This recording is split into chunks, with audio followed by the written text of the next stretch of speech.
Students, आज जो है हम असाइनमेंट 6 का वर्कशीट 2 पढ़ेंगे। शब्द और वाक्य।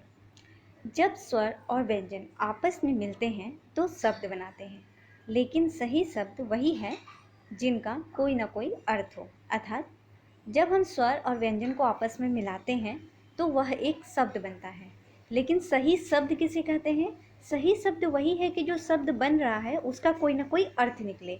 बिना अर्थ वाला शब्द जो है वो सही शब्द नहीं होता है।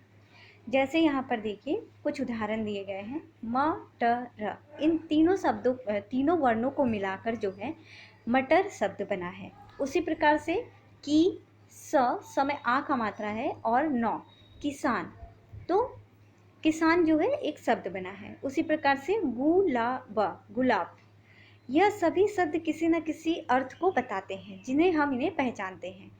देखो, अगर हम मटर बोलते हैं शब्द तो हमें पता है कि मटर जो शब्द है वो किस चीज़ के लिए यूज़ किया जाता है, इस्तेमाल किया जाता है। उसी प्रकार से किसान अगर हम बोलते हैं तो हमें ये भी पता है कि किसान किसे बोलते हैं। गुलाब बोलते हैं तो इस तरीके से हमें ये भी पता है कि गुलाब एक फूल का नाम है। तो ये सभी शब्द जो है इनका सभी का कुछ ना कुछ अर्थ है, जिससे इस शब्द के द्वारा हम उस चीज़ को पहचानते हैं।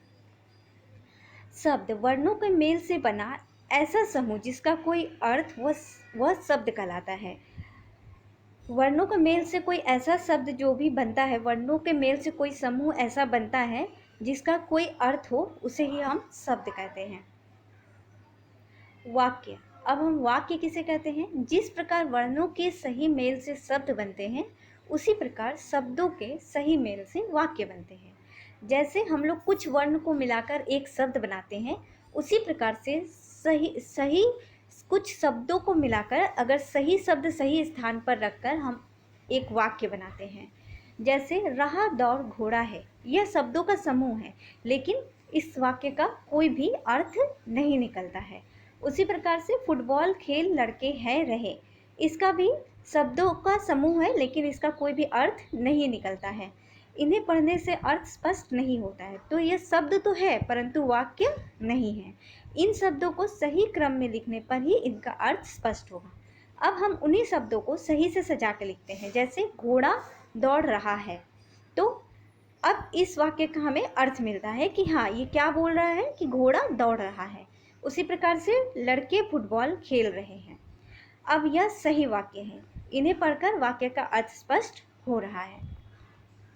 गाय घास खा रही है, लड़कियां गीत गा रही हैं, धोबी कपड़े धो रहा है। अर्थात शब्दों का सार्थक समूह वाक्य कहलाता है। मतलब कि शब्दों का ऐसा समूह जिसका कोई अर्थ निकलता है, उसको ही वाक्य कहते हैं। हमने क्या सीखा यहाँ पर? वर्णों के सही मेल से शब्द बनता है, हर शब्द का अपना एक अर्थ होता है, और शब्दों के सही मेल से क्या बनता है? वाक्य बनता है। अब यहाँ पर आपने जो भी अभी तक पढ़ा उससे अभ्यास दिया गया है, इसको आपको खुद से करना है अपनी कॉपी में। जैसे वर्णों को सही क्रम में लगाकर सही शब्द बनाइए। को ल य, जैसे एक मैं आपको बता दे रही हूँ। जैसे यहाँ पर को ल य लिखा है, इसे हमें सही से सजाना है, तो इसे हम कोयल अगर लिखेंगे तो ये कोयल एक शब्द बन जाएगा जिसका अर्थ निकलता है।